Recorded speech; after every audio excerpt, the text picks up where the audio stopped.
Welcome back to our growing experiment. We're here with Fiona from the Flourmill Community Farm. Fiona, can you tell us a little bit about yourself and the farm? Yeah, absolutely. The Flourmill Community Farm is an urban farm in Sudbury. It was established in 2017, but the idea had been floating around, I think, for a couple of years prior. And in 2016, that's when community consultation started in the Donovan Flourmill area to see if neighbors and people living there were interested in housing like an urban food initiative. It was based off of a model in Thunder Bay called Roots to Harvest, which was another urban agriculture project. It's still running and they're amazing. They're doing all sorts of cool stuff out there, but it's a youth employment project. Offering opportunities to youth to come and learn how to grow food, and it's their first job, so they're getting employment training skills and social skills development and then learning about growing food, which is like super important. So the Flourmill Community Farm is housed at the Social Planning Council of Sudbury. So that's the organization that runs it. And yeah, so we're located right in the Ryan Heights neighborhood next to the Ryan Heights playground. There's like an underutilized green space there, was just kind of a not so fertile looking, lawn sort of thing. Mm-hmm. And the city gave us a land agreement. So we brought in, we've probably brought in like 5 dump trucks full of soil over the years, and just trying to build the soil there and expanding every year. And so we hire youth every summer to come and grow food with us. And that's about the urban farm. Yeah. And so what was the impetus behind this? What was the real idea that made you think like this is something we need to do here? Yeah, well, there was a gentleman named David Dubois, and he lived in the Donovan, and he was like so passionate about providing opportunities to youth and supporting, more empowered and better positive outcomes for youth, living in that neighborhood specifically. And he was so passionate about food. Like he just loved food, loved talking about food and cooking. And so he, was tied to the Social Planning Council of Sudbury, was involved in some of those sort of other outreach initiatives. And so that he was a big driver.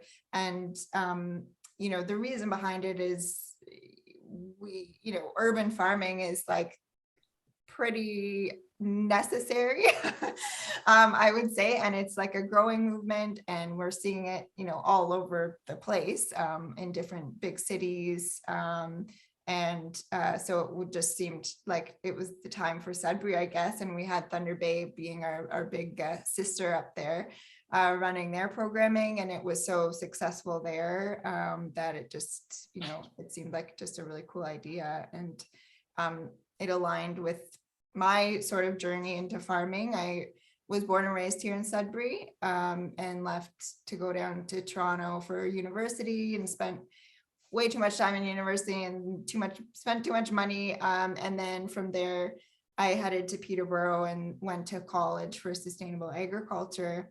And I never ever thought I would move back to the north. I was kind of done with it when I left. And but then farming really shifted everything, my perspectives on everything. And I did a placement as part of my program up north at a farm called Field Good Farms, which is just in Cache Bay.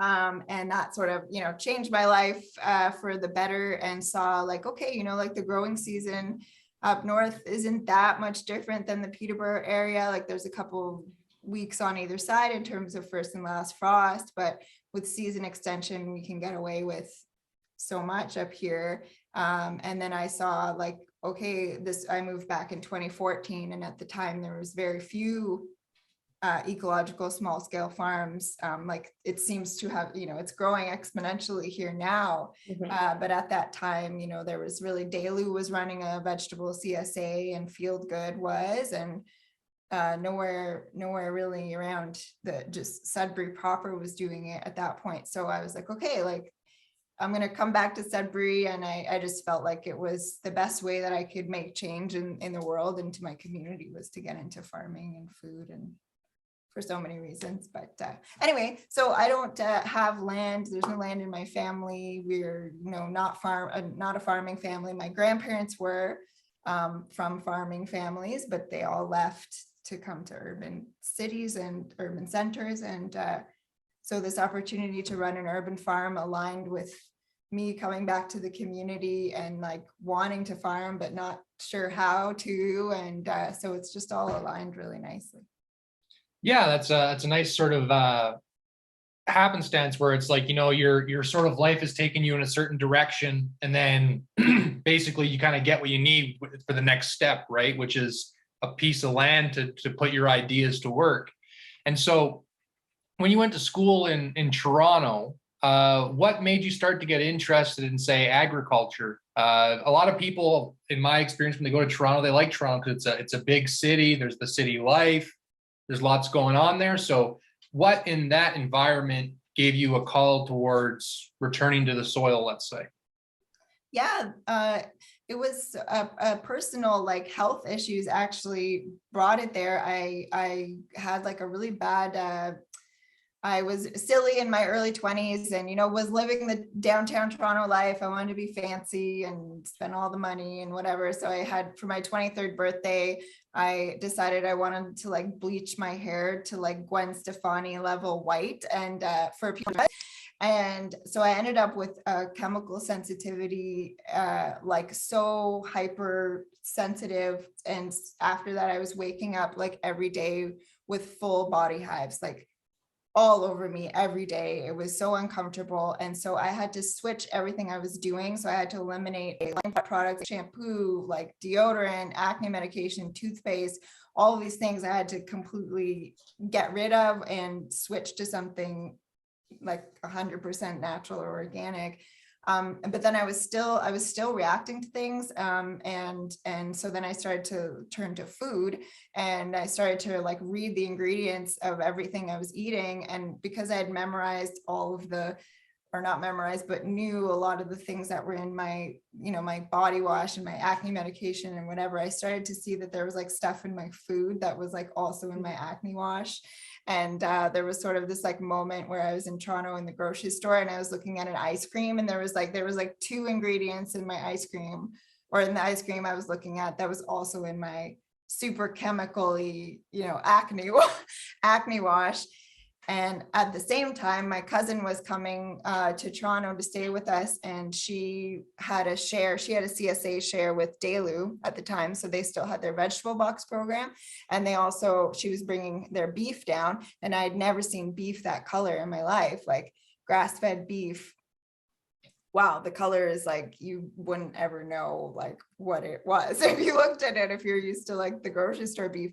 And so I was like, wow, this tastes like, I've never tasted anything like this. And the food was so colorful and flavorful. And so my health combined with this like amazing experience about food and sort of like this realization about where we're at in terms of our climate, and stuff, I was like, I need to like learn how to grow food like now. So it was kind of like a survival thing, but also like, this is how I think I can make changes to grow food. So that's when it all shifted. And so I'm thankful that I bleached my hair, when I was 23, because if I hadn't, I wouldn't be on this journey, Yeah, it's kind of funny. Like, it reminds me of this proverb that I'm totally going to mess up, but the gist behind it is there's this farmer, and a bunch of stuff happens to him in his life, and one thing will happen to him, and his neighbors will say, "Oh, that's awful, this thing happened to you." He would say, "We'll see."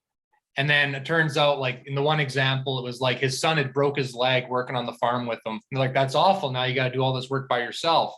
And then like a couple of weeks after that, the state come around basically looking to recruit people for the army, like a draft, and he couldn't go because his leg was broken. And they said, "Well, that's really lucky." And he said, "Well, we'll see." And then a bad thing happens, and a good and a bad. So anyways, all that to say that, you're right. Bleaching your hair is really kind of what brought you along to it. And then the rest of it, it's like a necessity is sort of the mother of innovation, right? You got to start figuring out, hey, I'm in a sort of different paradigm than I thought I was. how do I sort of adjust to this new reality, right? Yeah, exactly. Yeah, and I mean, I really want to ask you guys questions about your journey. Like, I don't know. Have you guys talked? Have you done an episode about you guys, like how you guys got to this place? I think we've talked a little bit little about bit. it here and there with people Yeah. during interviews. Yeah. Yeah, I usually talk too much about sort of why I think about this or why I think about that, but Yeah, we usually focus a little bit about what our yeah, people are doing and yeah. just trying to yeah, answer questions too if people have them. Yeah, but I think for us, part of it in the beginning at least was a lot of the idea behind like being a lot more self-sufficient, like being able to take care of ourselves a little bit better, having more sort of a well-rounded skill base. And then also too, when we started considering, you know, like, so like my wife's family's Portuguese, so they eat generally very healthy food in the sense that it's like meat and potatoes and vegetables. You don't get a lot of like other stuff on there.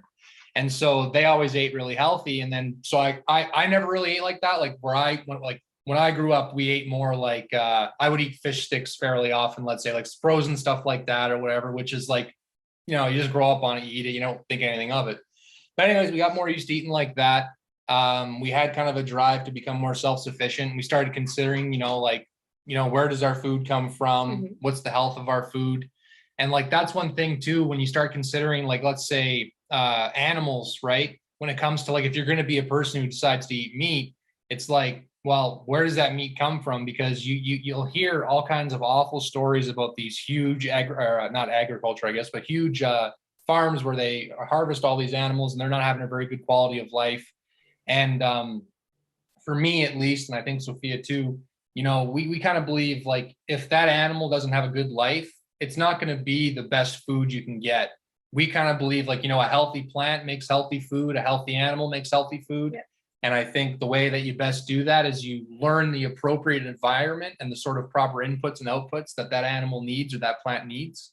And it's like, to me, I like using the analogy of it's like a sort of a dance or almost like a marriage. It's sort of a give and take with nature, and you're sort of learning what it is she does, because she seems sort of chaotic to us as humans from our point of view. But once you really start to pay attention, it seems like she has a very ordered way of doing things, and you can kind of get into her rhythm and learn how things work.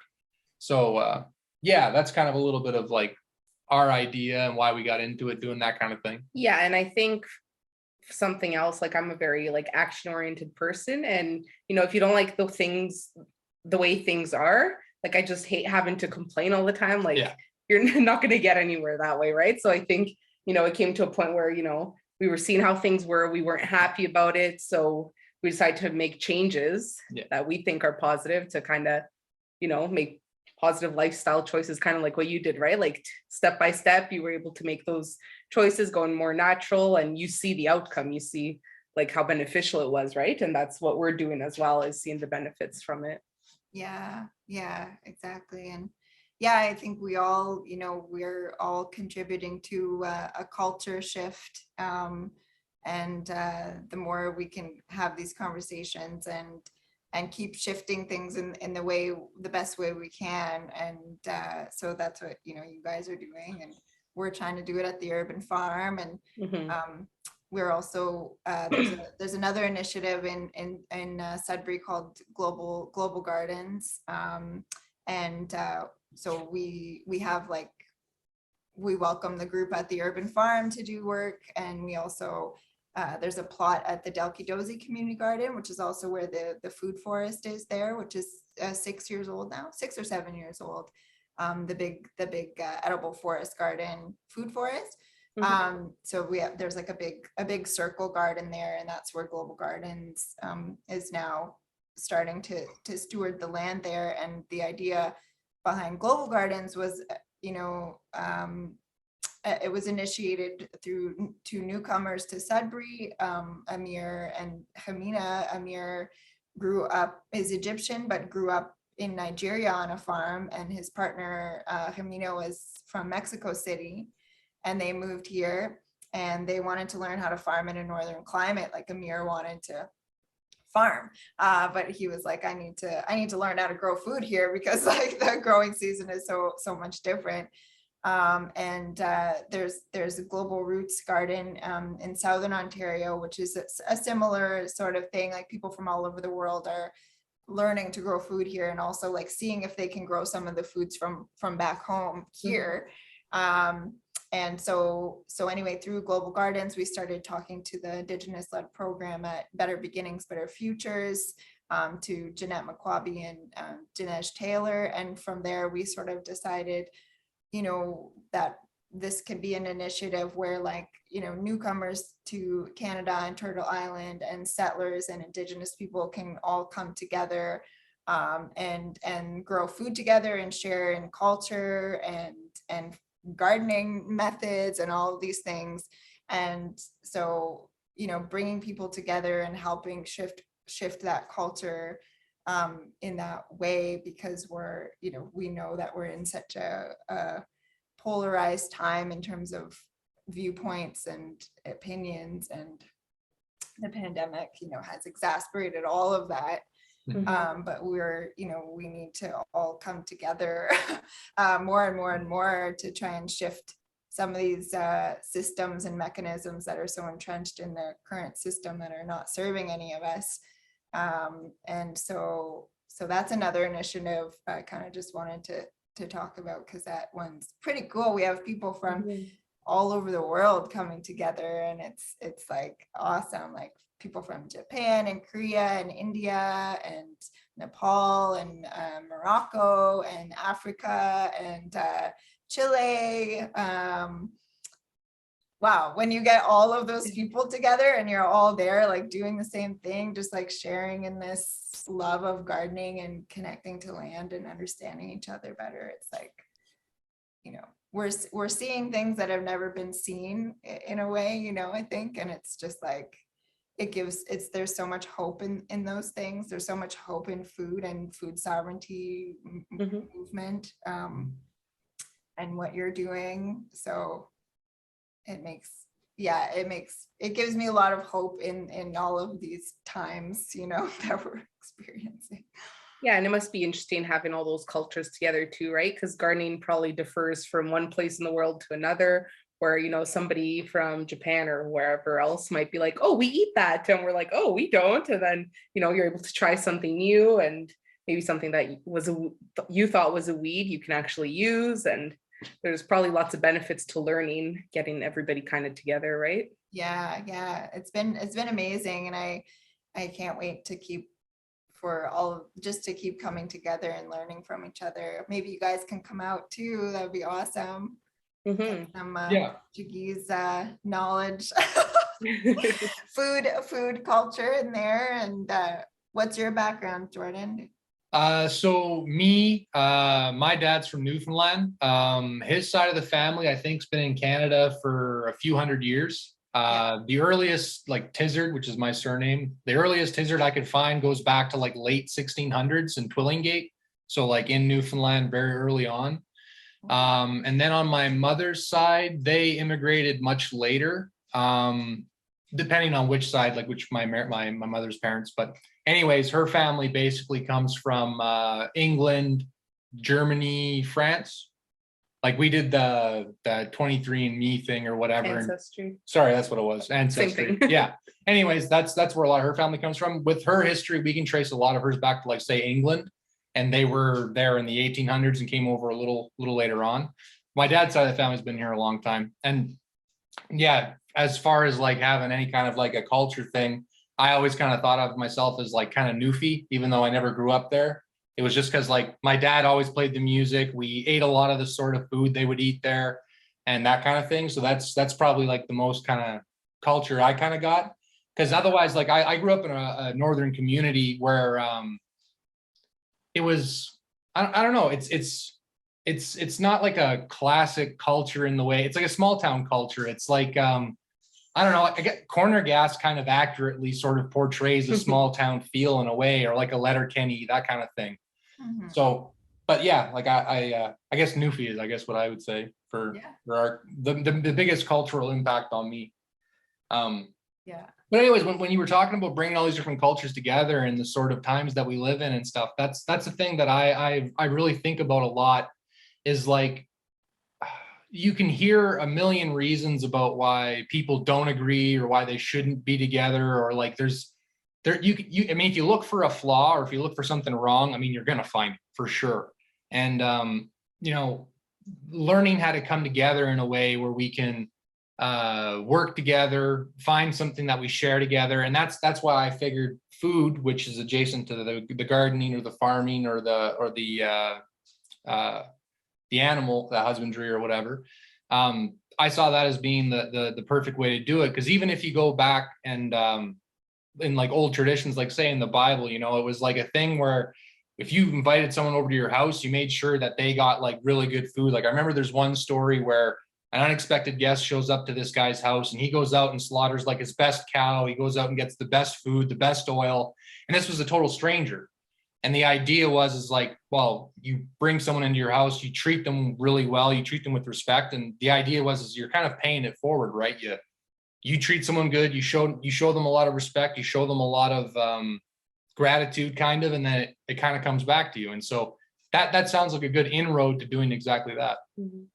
Yeah, absolutely. And you know, this started sort of like, well, during the pandemic, so we couldn't come together and like cook together, but I'm hoping now that we will be able to do some of that. And you know, maybe we'll hit up Seasons, the kitchen there, and do some cooking there, or you know, there's other community kitchen spaces that we can access and like actually do some cooking all together as a group, you know, bringing together all these different dishes. It's going to be delicious. I think. I'm so excited. Yeah, well, what really stood out to me about what you're doing too is just involving the youth. I thought that was really great. So can you tell us a little bit about that? Yeah. So we're so lucky to be able to work with the YMCA. So the YMCA has their like youth summer job connection program. And so through that, they, you know, they get funding to bring on a bunch of youth, and then they're kind of placed in different workplaces. And so we bring them aboard through that like wage subsidy program. And yeah, so their contracts are usually like 7 or 8 weeks, and they're working 15 hours a week. So we're not like, you know, pushing them really hard. But we're really trying to educate them about food and food sovereignty. And then we run a little market booth too. So we're running a market garden where we're producing a lot of food. And you know, our garden area is not huge. I think it's probably the whole sort of area, including our walking paths and area where we're keeping our compost and shed and stuff. That's probably about 7,000 square feet, but in production, it's probably something like 5,000. So it keeps them busy. And so we try to focus on foods that are producing a lot, you know, so zucchinis, like beans, peas, lettuce, carrots, these kinds of things. And then, yeah, we do have a market stand every week. And also the other point of it is to make like local ecologically grown food like accessible and affordable to people like living in the neighborhood, which is super important, because we know sometimes organic food or ecologically grown food is pretty pricey. So we try not to charge more than like, you know, $1 for any of the items on our table. And I'm sort of rethinking that model for this year too, just to see what we can do in terms of just getting the food out there. Like we want the neighborhood to have to eat that food if they want it. And you know, in our little area there's a lot of like co-ops, and it was estimated like 5 years ago that there was 1,300 kids living in there, 1,300 kids.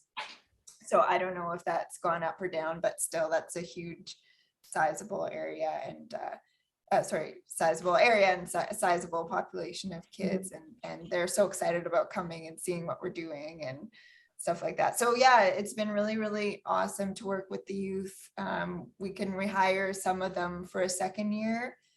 so they can come back on as youth mentors. And so they really get a sense of, and of the food, you know, growing it and having that relationship. And a lot of them like then go on to start their own gardens at home or do container gardening or something. But just really, you know, educating them about the food system, because it's not really something we're learning in high school. I didn't learn anything about the food system in high school. I think maybe we had a unit on like GMOs, possibly. But like, and farming was never introduced to me as like a career possibility. Like, you know, we'd have career days and we'd have people come in and talk to our class. But no one ever talked about farming. Yeah. And I think that's really great, because I think about, you know, the fact that it's in that type of neighborhood where, you know, people could have access to that kind of food, I think is great. Because I think when people struggle to get food, you know, there's the food bank, which is great because it's food, but I worry about the nutritional value of the food they're getting, right? Like in lots of canned stuff. Yeah. And just the fact that you're there is more accessible for them. They don't have to go anywhere. Like, I think that's really good, that for them to have access to nutritional food. Yeah, exactly. And it's sort of the conversation and difference between food security and food sovereignty. It's like food security is like, okay, yeah, we have enough food and it's distributed like efficiently, but the people receiving the food aren't defining their own food system. So in like food sovereignty, the people are defining their food system. So they get a say in how their food is raised, and they get a say in how the people who are growing their food are treated, and the land is treated, and the water is treated, and the trees around are treated, and the air, and like all the creatures. Like food sovereignty is very much that's the core difference in that, like that movement, it's a global movement,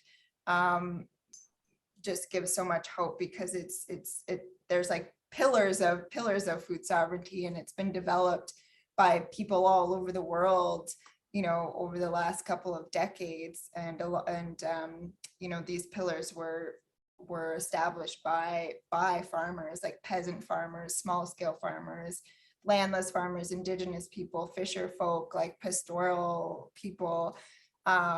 It's like such a cool movement. And I can send you some links for the show notes and stuff. But yeah, so that's the difference. It's like, you know, I can go to the food bank and get what I get, you know, or I can be involved in this urban farm and like have a say of like, can you grow some more of these types of tomatoes? Because I really like those for my pasta sauce. Or like, can you try and grow these horseradish? Or like, you know, they get a say, and they also know the people who are working. They know that we're getting treated well, and we treat the youth well who are working. And so it's like this, it's a very empowering way of being and eating. And yeah. Well, and then the other interesting thing too with that idea of food sovereignty and having people basically being able to have more say in where their food comes from and what happens to it and how the people who produce it are treated and all that. It just necessitates that a person has to be much more conscious about what it is they're doing and why it is they're doing it, right? You have to really think, you know, well, I really like these, but, you know, I wish I had more of these because these are a better sort of hardy crop that I can like, not hardy, but like they store better, or like say a potato, that kind of thing. Like, because when you're talking about too, when people are growing food to eat, right, you got to kind of consider tomatoes are great, but what are they for calorie wise, right? And if you're looking at being sustenance versus like, you know, what's nice. And these are all questions that you start to ask when you start looking at how do I make sure I can get my food? And especially right now, it really highlights a time where, as you pointed out, food security right now is not a problem because we have a huge global food chain that works pretty well, actually miraculously well. I mean, considering the logistics of how, like, let's say, for example, in Canada, one thing we export a lot of is canola seed oil, right? We ship that all the way across the whole world, and it happens all the time. And really, you know, you don't even think about it. But now we're seeing with, like, say, a conflict going on over in Russia or the Ukraine with Russia, you know, we're starting to see that, you know, there's potential shortages, and there's other countries now that are getting scared because, I mean, I think I look at the same thing that's going on too, and I worry, you know, this could potentially turn into a bigger conflict, right? And so you have to really consider, okay, if that happens, we have Russia, which is a huge wheat grower. We have Ukraine, which is a huge wheat grower. We have China, which is really big, and India. I think it's India might be one of the biggest, if not the biggest. I think India is number 2, and then it might be United States, Canada, and then Russia or Ukraine, one of the two. But it's like those are the top 5 providers, right? Yeah. And you look at how a lot of people are sort of holding their stock back right now. Like China's holding on to a lot of their wheat. So is India. They're not looking at selling any to the global market this year. And it's a lot of other countries in the world now have to worry, like, where's my grain coming from? And, in a place like Canada, where we have so much beautiful land, I kind of wonder sometimes, like, why don't we grow stuff here? Because then if something like that happens, unfortunately, history shows us that stuff does happen. Well, then we can still provide for the people that are here, right? And then not have to sort of sacrifice the standard of living. And then doubly, it does the effect of not having to ship grain all the way across the world, which is, if fossil fuels are really bad and killing the environment, then shipping this food all over the place doesn't make a whole lot of sense. Like I wonder how much, how much we could reduce, say, carbon with using almost identical practices we use now, but just doing more localism, right? Like just having more locally produced food. And I imagine that would have a huge effect, right? And then we could kind of mitigate what we're going through right now, where basically people are having trouble paying for fuel to go to work or to heat their house. Because on one hand, we have really steep taxes, which are basically, I think, trying to push people in the direction of making more green decisions, which, I mean, I can see the thinking behind it, but the problem is it's a lot of pain and suffering we're putting on the population here. And I wonder sometimes if maybe a better solution is actually producing locally, and then we can sort of cut down on our emissions that way. Have you given that much thought, or do you have any thought on that? Yeah. I think in terms of like what the pandemic really did and these conflicts are doing is really shining a light on how fragile the food system is in Canada and Big Turtle. Like we are so reliant on I respect these people so much, but the people who come from different countries to come and grow our food for us every year, like in Ontario alone, we have something like 20 or 25,000 migrant workers that come from all over to grow our food, coming from the global south, largely, and from Jamaica and different places. And so they leave their families for like 7 to 8 months a year to come and do like the hardest labor here and get paid nothing. And there's so many issues with the temporary worker program here. So when COVID hit, the different migrant workers couldn't come, or they were delayed because they couldn't travel. And so I don't know if you guys saw it. I saw it on my end, but on Instagram and Facebook, I started seeing all these pop-up ads like from the government being like, we're looking for farm workers, like consider coming into the labor force doing farm work.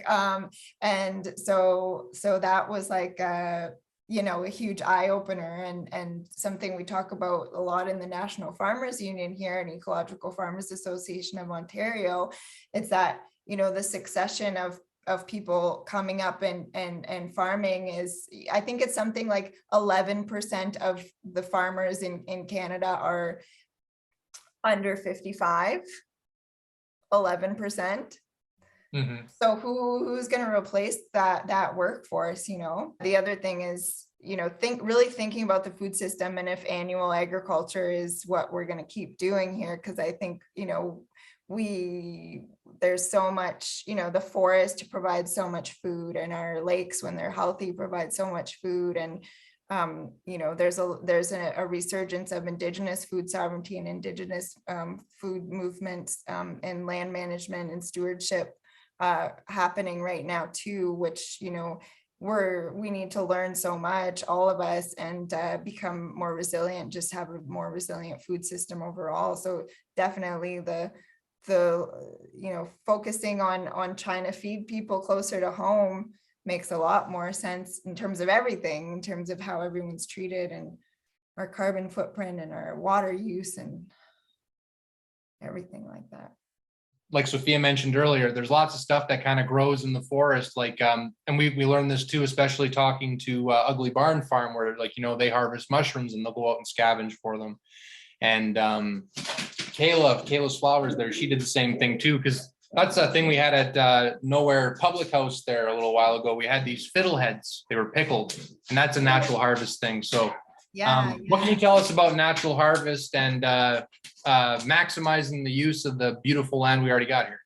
Yeah, well, I've actually learned so much throughout the years working, doing some garden education in Ntikmikshing on Anishinaabe, and then also, just learning so much. It's like a reciprocal, knowledge sharing. But there's a scholar named Lylajune Johnson, and she's Dene and Cheyenne and and European, and she's in the New Mexico area, but she's studied in depth like different indigenous food systems and farming methods from all over the world.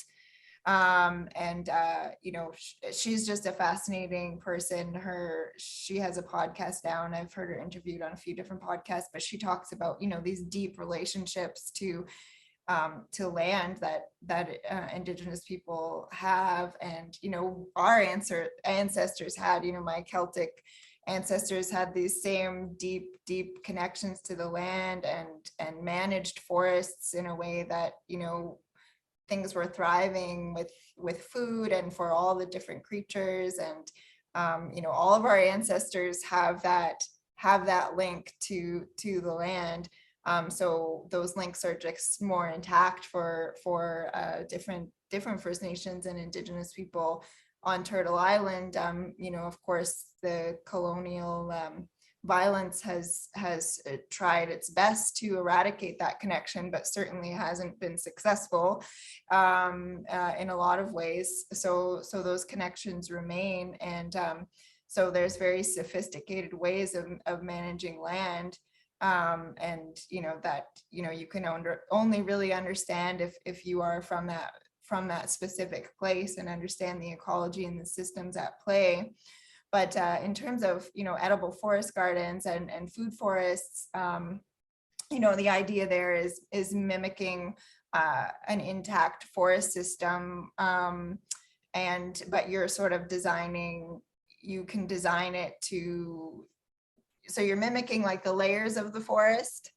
So there's, depending on who you're talking to, they'll say, there's 7 to 11 layers of the forest. So you're talking about the root system and like a shrub and herbaceous layer. And then, what you think about grows at your waist height and your shoulder height and your head. And when you look up, there's all these layers of the forest. And there's food at all of these levels, and medicines, just in an unmanaged environment, or you can design them to be a managed environment. And so you can plan to have asparagus at the root area and strawberries at the ground cover area, and then blueberries and hascaps and currants in your shrub layer, and apples and cherry plums and cherries at your, sort of shoulder head height. And then you can plant pears, which get really huge at your, the canopy level. But yeah, there's such abundance just all around us. And if we learn how to identify these different plants and trees and medicines, there's a lot of resilience in those perennial systems, that we don't have to disrupt the soil every year to plant things. And sort of the shift, at the urban farm, we're pretty heavy on the annual vegetable production, but we had a group of 30 Lockerbie students come out last week, and they planted asparagus. And we're gonna work with Phil from Beautiful Field Farms. He was actually at the farm this morning, came out and said he'd help us put in a food forest in the fall time. So he's gonna put in some apple trees there. And so we're going to start shifting a little bit to some perennial food production as well. Like we've got perennial onions, you know, walking onions, they come back every year, and Jerusalem artichokes, sunchokes, like those make a nice tuber instead of a potato, and stuff like that. So I'm kind of going on a tangent here, but yeah, like perennial like agroforestry systems are like probably our best bet, I'd say, going forward, because you don't need to water them constantly, and you're not disrupting the soil, and you know, these things just sort of come back on their own. And yeah.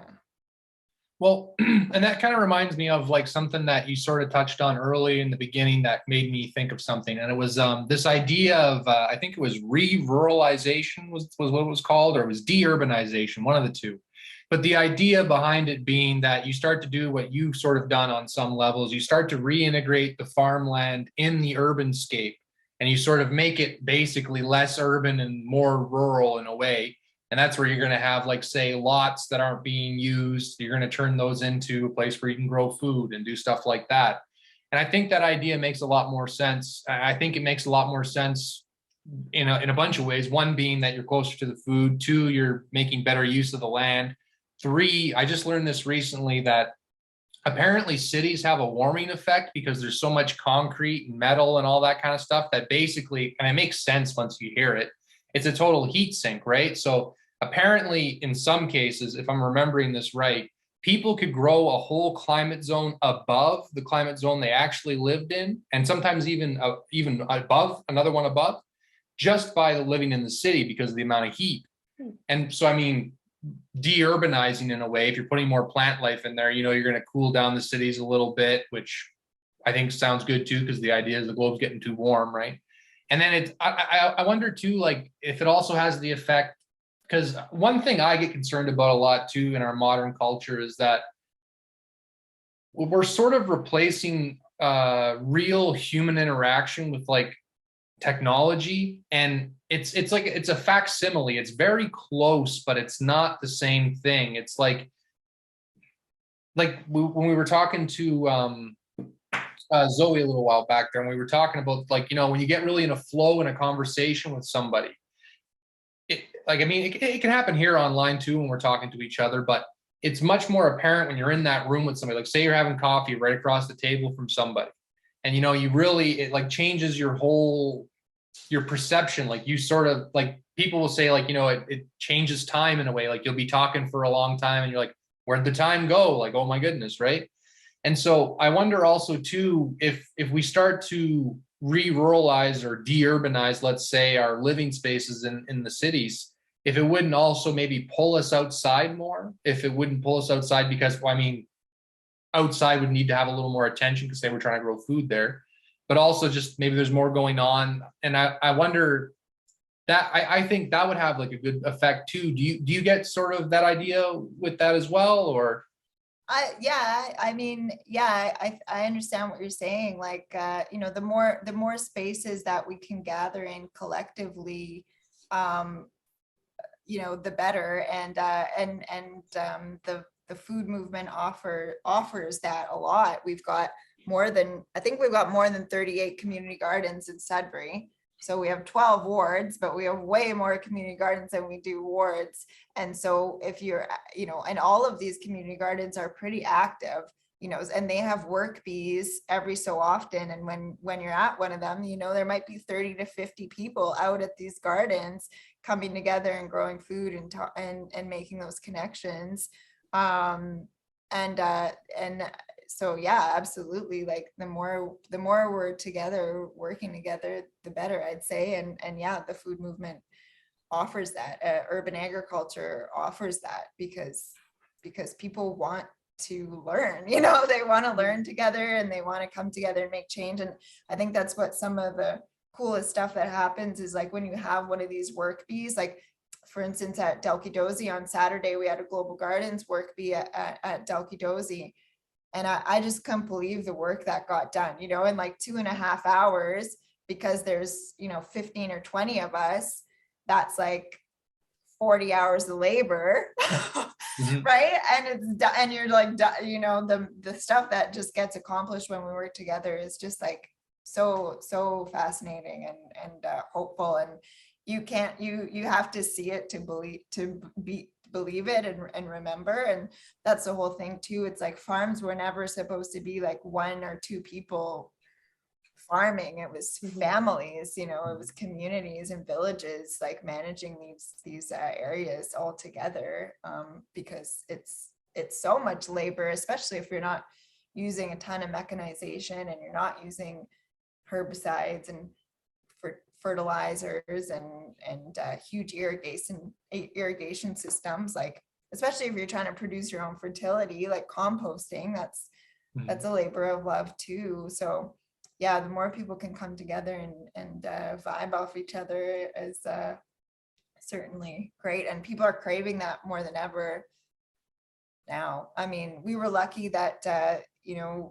the gardening was considered essential during the pandemic, so we were still allowed to be in the gardens. There were some like limits on how many people could gather, and we were still masking up and stuff, but we were still, that was a godsend, a creator send in a huge way, because people could still be together outside and grow this food. And and I think what you're saying too, like the connection between people seem, when you're in person with someone, like that connection, you can feel it. Well, it's the same with food. Like if you go to the grocery store and you buy carrots, or you like planted the carrot seed and like weeded it for 75 days and then harvested it, like that connection to the food exists there too. So it's all full circle there. Yeah. And then like, make me think of two things, but one thing in particular, like it reminds me of the stories I'd hear from her parents about Curaya, which is the little village where they're from. And it's a very small farming village in Portugal.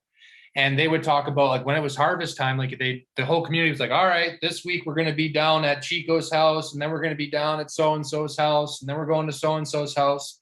And it was like, they'd go there, they'd work, they'd harvest everything. And then like, say the women would show up later and they'd have like a whole bunch of food cooked up for everybody and stuff, because everybody works there, right? And even when you go there now too, like, because it's an older community, it's pretty much only old women that live there now, because men typically don't live longer than women. But you go there and all those women, they're still working. Yeah. They're still working. And they're like older, where like people here kind of decide, that's it, I'm done working. Like I remember when we went to her tia's house there, her aunt's house, and like everything we ate there was like stuff she grew. She was out there gardening all the time and all that kind of stuff.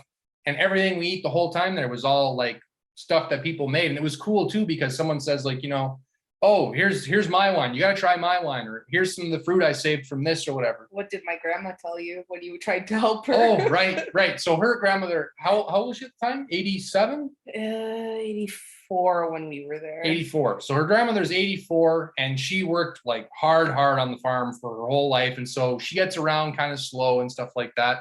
And so anyways, Sophia says, go help Avo out with grabbing some wood. So I'm like, all right, yeah, no problem. So we go to the woodshed, and she like, I'm loading up a couple or whatever. And then when she's loading me up, she grabs one. I'm like, oh, Avo, just give it to me. I got it. And she says, no. She says, if I don't work, I don't eat. Okay. Like I don't earn my bread. Yeah, I don't earn my bread. Right. So she had that attitude where she's like, I can still walk. I can still work. And up until like just very recently, they were still out there all the time too, doing everything they need. Not everything they had to do. They still needed help, but still very, very active. Even just, I remember being in Portugal in December, and that's usually when they kill the pig. And again, everybody gets together. Everybody has a task. It's always bringing the community together to do all those big chores, like harvesting, anything like animals, produce, anything. Well, and that's making me think now too, parallel to what you're saying, when you had these people get together for the global garden, you called it? Global gardens, yeah. Yeah, okay, so for the global garden, where everyone got together and all that work got done quick. I'm also thinking now, like you were just saying, everyone had a job, right? And so part of the community too is also knowing what your role is in the community, right? And formalizing it sort of in that way is good too, because it's really good to have like freedom and sort of ability to float around and do a lot of stuff, but it's also good to have that sort of structure. And so when you get together, it's like people just say, all right, we're at your farm, you're the boss, what do you want me to do? And they say, all right, grab a shovel, go here. You say, all right, and then you go, right? Yeah. So like that makes me think too that might be another important part of building community, is actually having like a joint physical thing to do together, like say working the land or whatever the case might be. Yeah, exactly. I think, that sense of belonging is so important in helping each other out. And, community is where we find resilience. Like that's what we need. And specifically to food, it's true. There's so much to do at harvest time. Like you can't, think about harvesting and then think about all the prep that goes into like canning and preserving and all that stuff. We need all of it. The with Global Gardens, I think we're going to be exploring how the group is going to operate a little bit, because we are sort of lacking the clear leadership that, because Amir and Hamina had to move away. I don't know if I said that. Amir and Hamina had to move away, so they were like helping to lead it, but they moved to Halifax. So we were like, what do we do here? Are we going to keep going or whatever? And so we have, but we're going to start having conversations about how to move forward together as a group, and where the leadership is going to be coming from, but also like, decentralizing the leadership a little bit too, meaning like there's less pressure on one person to do it all. Like we could all co-lead, and we all have these different gifts and things to bring to it. And so anyway, it's just kind of all that sort of, moving around to the different farms, in Portugal, and helping out when the different things need to happen. Like that's also sort of decentralizing, that, and there's strength in the numbers, and how the leadership is fluid. Like, the person is leading at this farm, but on this farm, this other person's leading. And like, that's really cool too. Those systems, those patterns exist. I was lucky enough to go to Portugal right before COVID hit. I was there from January till February 2020. Okay. And I'd always wanted to go to Portugal, because the food, that was like really the first food that got me really excited about food. Because I just, my dad is from Scotland. He grew up in World War II, and in Glasgow. And so, and my dad was actually like the main cook in our family. And he, I love him. Thank you so much for cooking for me. Of course, I'm grateful for that. But the flavor was like boiled meat, or like, salt was like that's the flavors that we had in our family. And so when I tasted Portuguese food, when I first moved to Toronto, I was like, what is this? Like, what is this? Oh my gosh. Just amazing. So I finally had enough money to go somewhere. And so I went to Portugal, and traveled, to Lisbon and Porto and to the Algarve and those areas. And what I loved about that too was just like, they're so much more relaxed about food. It's like an old man can sit on the corner and sell eggs out of a bucket, and not every, your eggs don't have to be refrigerated. And there's men, waiting after the bar with just like coolers of sandwiches like attached to their bodies, and you can just go get sandwiches that they made at home to eat. And it's your choice on if you want to risk eating this sandwich or buying these eggs or whatever. So there's so much more freedom in terms of like, there's more, I'd say more food sovereignty in Portugal in that way, because they're not being, there's less regulations and strict preventative, I suppose. I don't know, Well, that really struck me when I was there too. And the impression I came away with was like, to me in Portugal, it felt like the government was like, you guys are grown-ups, figure it out. Like, all right, yeah, that food come from a farm. You know the farmer? No? All right, well, maybe that's a risky thing, but you're a big boy or a big girl or whatever, like you can figure it out. And I kind of liked that. And then, because you do get more food sovereignty, and it was cool because every little place you go to in Portugal, even though there's a Portuguese flavor, let's say, like, and there's a sort of culinary style, but every little community's got something particular about them. Like, for example, when we went to Lisboa, there was the Tour de Belém. When we went to Tour de Belay. Yeah, Tour de Belay. Tour de Belay had like these beautiful. If you went to Portugal, you would have had them. I went there. I walked method. there. Yeah, I walked there to go get those specific pastiche de Belay. Natas. Natas, yeah. Oh yeah, and so like there's all these. Sorry. Oh, it was so good. The best thing. And that's the cool thing is there's all these cool little flavors in these little communities. And like we went to Tomar too, like we went to a restaurant there and they had a cool thing going on there. It was similar, but it's all a little bit different. We were at a restaurant in Guimarães. Oh yeah. And Jordan ordered a sandwich and he's like, no, you don't want that. You want this one. yeah. And that I like too, because the dining experience was totally different too, where like you would get a waiter who would tell you that. But then he would say it in such a way where he's like was basically if I didn't like it, then it was like that's my problem because this is the better sandwich, right? Like he was like, you want to have a good time, you want to have some good food, that's what you get. And so it was cool because it felt like when you went to go eat somewhere, it was like sort of an experience, right? Like it was more of a journey where like I fall into the habit like I like hamburgers, right? So I'll have a hamburger, I'll have some other kind of sandwich. When I was there, I would have like not torta mista, but with the bifana. Mm-hmm. Yeah, I'd have like the bifana, right? Like I just really like that. So that's what I have all the time because it was kind of safe. And so I picked that one thing on the menu that was sort of like that. And he's like, no, you want this other one. This is the next step up. But anyways, all that to say, the cool thing about that, it makes me think like in Sudbury, and we talked about this with Rochelle there from Seasons, you know, what's the flavor of Sudbury? And it's really cool because we went to just Nowhere Public House there. And it was cool because they had a lot of stuff that was from the area. And so you start to get a little taste of what Sudbury is and what it's like. And, you know, it's cool. And I also see that as another thing that we can sort of cohere around as, let's say, Sudburians, right? Because there was an author I remember reading one time who was talking about subjective identity. And that like once you sort of pick a subjective identity, it really alters the whole way that you perceive and interact with the world around you because you've sort of picked a viewpoint, right? And so I always think about that and I think, what's a way that sort of natural human mechanism can be used for a good, right? And I like that idea of localism because then you could have people in Sudbury be like really proud of Sudbury beer or really proud of Sudbury bread or whatever the case might be. And we can kind of come together as Sudburians around our food and around how we grow our food and have a pride in that, right? Well, even when we were at Nowhere Public House, Bill said, hey, if you're here for a burger, go down the street. Like, that's not what we're here for. You know, we're going to serve you local food. And that's kind of what we're talking about, right? Is the flavor of Sudbury, trying to figure that out. And Nowhere Public House is doing a good job of that.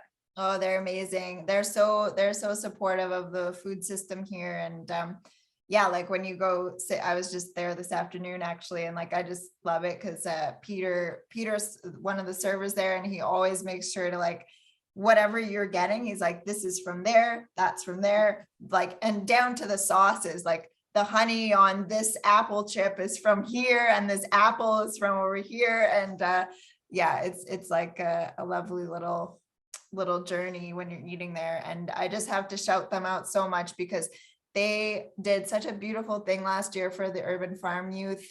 We harvested a bunch of food and brought it to Nowhere, and they, for absolutely free, prepared us like these like dishes, like multiple like things out of all of this food. And then like the youth, we all went there. I think last year we had 16 youth, so we all went down and sat down, and they served it to us for absolutely free. So the youth got to like harvest the food and then sit down and see it, like not just like cooked, but like made into a culinary beautiful thing, and like presented, like plated up and served to them. And like I think they were tasting things they'd never tasted before, you know, and they were actually like eating the vegetables and seeing what could happen, like that transformation. So yeah, they're amazing people for sure. And they're supporting, there's another awesome initiative in Atikameksheng on Anishinaabe, so Manitoba Beneshi Dreams. It's a food sovereignty space and collective art space, and it's just sort of emerged since the pandemic too.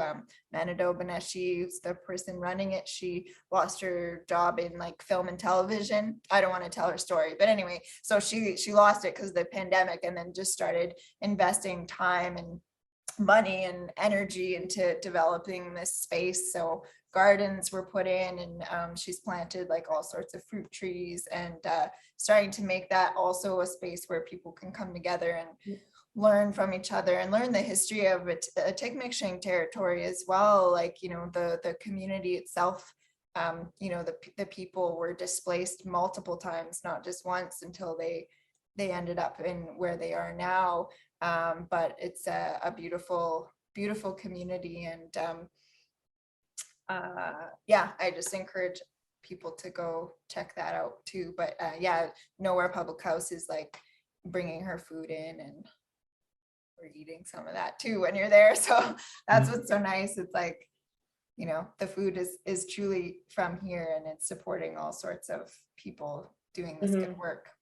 And it also makes me think too, like the experience for that group of youth coming in there and being able to eat all their food prepared in like a delicious way.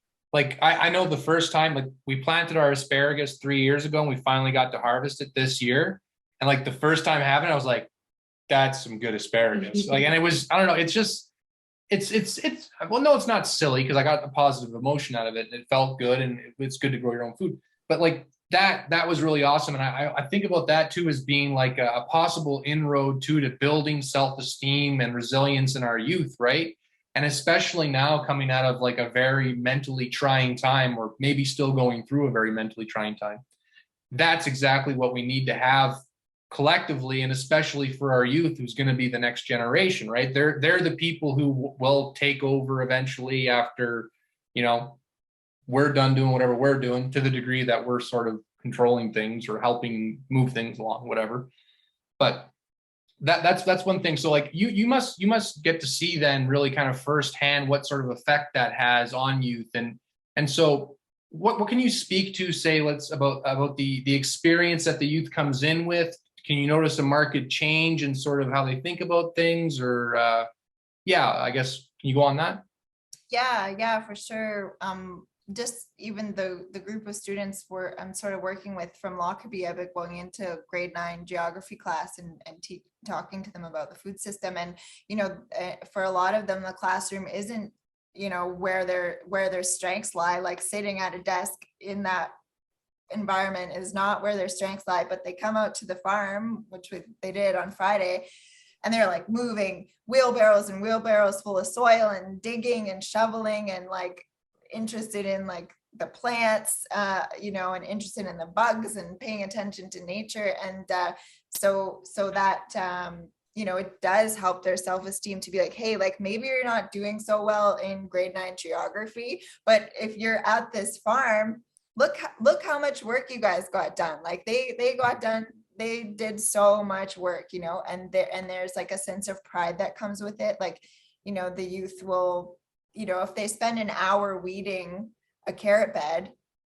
that the results are instant. They stand up and they're like, oh, I can see all the carrots now, you know. And so it's like sort of instant gratification in those ways. And that, I think that is really nice for the youth sometimes, you know, when they're not so used to those kinds of things. But I think a lot of the youth just kind of say like being outside. It's like being outside for, you know, they're working 15 hours a week, but it's 15 hours a week that they're guaranteed to be outside, and they're with their hands in their soil, and they're at the, you know, the level of the bees and the bugs and the spiders and these different plants and the seeds blowing in the wind. And I think it just offers like such a different perspective than maybe what they've been exposed to at that point.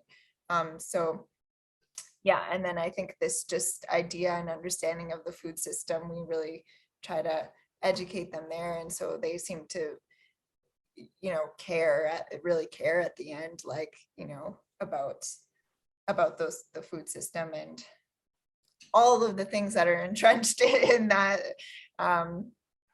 So yeah, I think I hope it's impactful. It seems to be impactful. You know, the youth want to come back every year. If we were able to hire them back every year, like all of them every year, I feel like a huge majority of them would want to keep coming back and doing it. And So, you know, we rely on funding and we rely on these wage subsidies. So it's kind of a one-off, and that's too bad. But if they get exposed to it, then maybe they know, like College Boreal has an agriculture program, and Guelph has an agriculture program, Fleming, Trent, like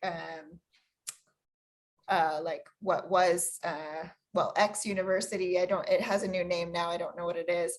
You know, there's all of these new, you know, light bulbs that might go off in their brain to be like, hey, like I can go into botany, I can go into horticulture, I can go into food and farming, and if I can make it through high school, you know, I can get there. Or they don't have to go to post-secondary. They can start working, interning at farms, you know, right away. Or even just starting a garden in their backyard, right? Like that's Yeah. that's a step ahead for sure. Well, even then too, like talking about the idea of post-secondary, like I know, I don't know if you're about our age there, like I'm about 30 and Sophia's a little younger than I am, but I know I'm older. Oh, you're older? Okay. But I know for sure, like when we were going to school, there was a lot of pressure to really go to university. There was a lot of pressure, right? And then especially thinking back to when you're mentioning, say, a lot of the farming done in our country is done by migrant workers. And I wonder sometimes, like, you know, if we put too much pressure on everybody to go to university, when really someone would maybe be a lot happier working on a farm. Like, you know, there are some people that love working on a farm. There's some people that love, you know, when we try to sort of tell everybody this is the model for success, and then they go and they feel like a round peg in a square hole, or a square peg in a round hole, whichever the case might be, it doesn't fit is the idea. And, you know, it sucks because culturally we're almost saying, like, you know, you're a loser, you know, like you weren't good enough for university. And we're not directly saying that, but it's hard not to come away with that feeling, right? And then especially in our culture too, it's like we have this idea too, where like everybody to be taken seriously at all has to have a degree or some sort of stamp of approval from some governing body of some kind. And I mean, don't get me wrong, that has its place. It's wonderful to have a system that has some sort of regulation so you can have something you can sort of rely on relatively. But I always remember back home, and because I'm from a small town, like I always mention, there were people back home who didn't finish high school and were smart like you wouldn't believe. Now, they couldn't tell you what Homer was talking about in the Iliad. They didn't know anything about Foucault. But if you took a motor and put it in front of them, they could take the whole thing apart, figure out what was wrong with it, and put it back together before it was lunch. And, you know, and they just knew that stuff. And there's a lot of kids that I think are probably just like that guy. Like, you know, they probably need, I would say maybe in high school, we had to do a little bit better job of teaching people basic stuff, like, you know, how to balance a checkbook and all that kind of stuff, like real basic. This is how you have to be an adult in our society. But then after that, I mean, trades are awesome. Agriculture is awesome. And these are all things that maybe because of our prosperity as a culture, we've sort of grown to look down our nose at these essential service jobs that are cornerstone pillars. Like when they say salt of the earth, it's like, it's because it's an essential mineral. Like you need these people. And you know what? We should have dignity afforded to these people who are going to go out and work hard and do these jobs. And so that's beautiful that you're basically providing an opportunity for people to come into contact with that and realize that. And not only are they learning real skills to put into work in the real world, growing their own food, but you also mentioned they're learning a little bit about the market. So they're learning a little bit about business, how that works. And so if they want to go and become someone who's an entrepreneur or something like that, that's awesome. And I love that idea because I love seeing people become resilient and independent and strong. And like, that's, again, going back to why we got into this, it's because I see more and more we want to rely on a sort of centralized power, our state government, to really take care of us. And that's not to say that there aren't good programs that exist in there and all that kind of stuff. There is great stuff and it serves its place, but we're becoming a little bit complacent. And what you're doing, I think, is the first, second, maybe third step on the road back to giving people back their own autonomy, their own agency.